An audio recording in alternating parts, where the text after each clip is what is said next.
Ladies and gentleman, boys and girls, welcome to the channel Atulyam group. आप सबका बहुत बहुत स्वागत है हमारे इस चैनल पे, जहां पे हम आपके लिए दिल्ली एनसीआर के प्रॉपर्टीज लेके आते हैं और बताते हैं कि कौन से प्रॉपर्टी में इन्वेस्टमेंट करना आपके लिए किफ़ायती है। और हर रेंज के प्रोडक्ट हम आपके पास लेके आते हैं, starting from 7.5 lakh rupees to 75 CR के प्रोडक्ट्स हम आपके पास लेके आते हैं और बताते रहते हैं कि कितना किफ़ायती होगा उसमें इन्वेस्टमेंट करना। सो बहरहाल आज जो हम आपके लिए एक प्रोडक्ट लेके आए हैं, ये एक अफोर्डेबल हाउसिंग है और ये जो सेक्टर है ये सेक्टर 79 है। सो सेक्टर 79 में एक अफोर्डेबल हाउसिंग आ रहा है। So before I tell you about the affordable housing, मैं आपको बताता हूँ सेक्टर 79 का यूएसपी। सो बेसिकली सेक्टर 79 की हम बात करेंगे तो जितने भी टॉप ग्रेड के डेवलपर्स हैं, चाहे वो गोदरेज हो गया या इसके अलावा जो बाकी डेवलपर्स हैं, M3M हैं, तो यहाँ पे ये सारे डेवलपर यहाँ पे प्रेजेंट है। रिसेंटली M3M ने वहाँ पे 100 एकड़ से ज़्यादा लैंड एक्वायर किया, सुपरटेक से उन्होंने वो लैंड लिया और वहाँ पे वो लो राइज फ्लोर बना रहे हैं। सो यहाँ पे 100 एकड़ से ज़्यादा का ये जो है ये लेके आए हैं यहाँ पे, और यहीं पे ये लो राइजेस फ्लोर्स बना रहे हैं, M3M बना रहे हैं। सो यहाँ पे जो सेक्टर 79 है, it is a very prominent area और यहाँ पे हैबिटेशन बहुत अच्छी है। आज के डेट में अगर आप देखोगे जो सेक्टर 70 है, जहाँ पे कि आपके टुलिप के सारे सोसाइटीज़ हैं, उसके अलावा आपको वहाँ पे जो कमर्शियल है, एलान का कमर्शियल वहाँ पे आया है एपिक के नाम से, या इसके अलावा वहाँ पे ऑलरेडी जो कमर्शियल जिसमें हल्दीराम वगैरह ऑलरेडी ऑपरेशनल हैं, वो सारी चीज़ें हैं। सो सेक्टर जो 79 है, आने वाले टाइम का जो सेक्टर 70 होने वाला है, उसमें बहुत अच्छी हैबिटेशन होने वाली। 100 एकड़ का जो लैंड बैंक है वो सिर्फ M3M का है, और वहीं पे 100 एकड़ के लैंड बैंक में बीच का एक लैंड का जो पैच है वो जो है अफोर्डेबल हाउसिंग के लिए आ रहा है। अफोर्डेबल हाउसिंग, और इसकी जो फेसिंग होगी वो अरावली हिल्स के तरफ से इसकी फेसिंग होगी।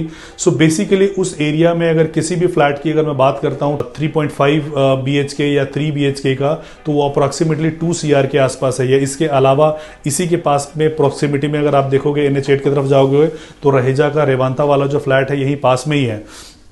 सो अगर आसपास के टिकट साइज की मैं बात करता हूं तो यहाँ पे लगभग 2 से 2.5 करोड़ के रेंज में यहाँ पे फ्लैट्स आ रहे हैं। और वहाँ पे ये गवर्नमेंट द्वारा, हरियाणा गवर्नमेंट द्वारा under TCP town and country planning द्वारा ये अफोर्डेबल हाउसिंग यहाँ पे आ रहा है। सो बेसिकली अफोर्डेबल हाउसिंग होता क्या है, मैं आपको समझा देता हूँ कि जो हमारे सेगमेंट्स होते हैं, सो बेसिकली एक सेगमेंट होता है वो होता है CGHS, cooperative group housing society, जिसमें कि सारे मेंबर्स बनाए जाते हैं और वो सारे मेंबर्स लैंड का कॉस्ट पे करते हैं और कंस्ट्रक्शन के लिए वो आगे किसी को टेंडर देते हैं।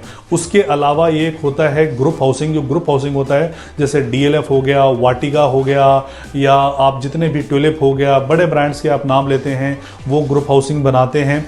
वो अपना प्राइस रखते हैं और प्राइस के हिसाब से आपका कंफर्म अलॉटमेंट देते हैं। जो थर्ड होता है वो अफोर्डेबल हाउसिंग होती है। ये एक गवर्नमेंट की स्कीम होती है और ये सिर्फ और सिर्फ land cost plus construction cost पे बिक रहा होता है। सो यहाँ पे अगर आप जाओगे सेक्टर 79 में, तो एवरेज रेट जो है आपको 10,000 रुपये पर स्क्वायर फीट का होगा, लेकिन गवर्नमेंट की तरफ से ये मात्र 4600 रुपये के रेट पे ये ट्रेड हो रहा होता है, प्लस बालकनी भी इसकी परचेसेबल होती है जो रेट होता है। सो यहाँ पे जो 3 BHK है, it is only 29.9 lakh rupees, approximately 30 lakh रुपए के रेंज में आपको ये अफोर्डेबल हाउसिंग मिलता है। और प्रॉपर्टी का एक नेचर होता है कि प्रॉपर्टी इक्विलिब्रियम जरूर अटेन करती है, कि एक प्रॉपर्टी अगर सपोजिंगली 2.5 करोड़ का है और दूसरी प्रॉपर्टी अगर 30 लाख रुपए का है, तो वो इक्विलिब्रियम अटेन करेगी। जाहिर सी बात है कि क्योंकि अफोर्डेबल है तो उसमें उतनी फैसिलिटीज़ नहीं होती, लाइक स्विमिंग पूल नहीं होता है, क्लब नहीं होता है। लेकिन टेल मी, जो लोग लग्जरी हाउसेस में रह रहे हैं वो कितने दिन स्विमिंग पूल को यूज़ करने के लिए जाते हैं, वो कितने दिन क्लब में जाते हैं।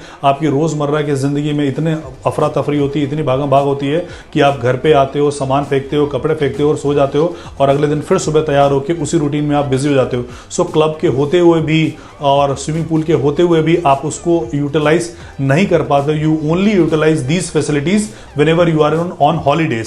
सो आप छुट्टियों पे ही इस्तेमाल करते हो। और अगर एक फ्लैट अगर 2 करोड़ रुपए का आ रहा है या 1.5 करोड़ रुपए का आ रहा है, 1 करोड़ का मैं मान लेता हूँ, 1 करोड़ के रेंज में वहाँ पे अगर फ्लैट आ रहा है 10,000 रुपये स्क्वायर फीट के हिसाब से, और 30,000 रुपये का, आप 30 लाख रुपए का आपका ये आ रहा है, तो जो गैप है वो 70 लाख रुपए। 70 लाख रुपए को अगर आप बैंक में डाल देते हो और 6% के ब्याज से भी आपको पैसा आता है, तो 35,000 रुपये आता है। सो 35,000 का हॉलीडे आप हर महीने के लिए जा सकते हो, और हर महीने आप स्विमिंग पूल में नहा सकते हो, और हर महीने आप क्लब का फैसिलिटीज को एंजॉय कर सकते हो। So there is no point investing in जो एक्स्ट्रा फैसिलिटीज़ हैं जो कि डेली के बेसिस पे आप अवेल नहीं करते हो। तो अगर इस अफोर्डेबल हाउसिंग में सेक्टर 79 के अफोर्डेबल हाउसिंग में यहाँ पे अभी बहुत सारे अफोर्डेबल आए भी थे जो कि 2 घंटे में वहाँ पे सोल्ड आउट हो गया। बोधी का जो आया था वो 2 घंटे में सोल्ड आउट हो गया था। तो इसके अलावा ट्रू हैबिटेट वाला जो था वो सारा यहाँ पे सोल्ड आउट हुआ था। तो अगर आप इसमें अगर कंफर्म अलॉटमेंट चाहते हैं इस अफोर्डेबल हाउसिंग में मात्र 30 लाख रुपए में, तो नीचे दिए गए नंबर पे हम सिर्फ MQ के प्रोडक्ट करते हैं जहाँ पे मैनेजमेंट कोटा के थ्रू आपकी कंफर्म अलॉटमेंट होती है। तो अगर आप भी यहाँ पे कंफर्म अलॉटमेंट करवाना चाहते हैं तो नीचे दिए गए नंबर पर ज़रूर संपर्क करें। Thank you so much for watching this video. जय हिंद, जय भारत।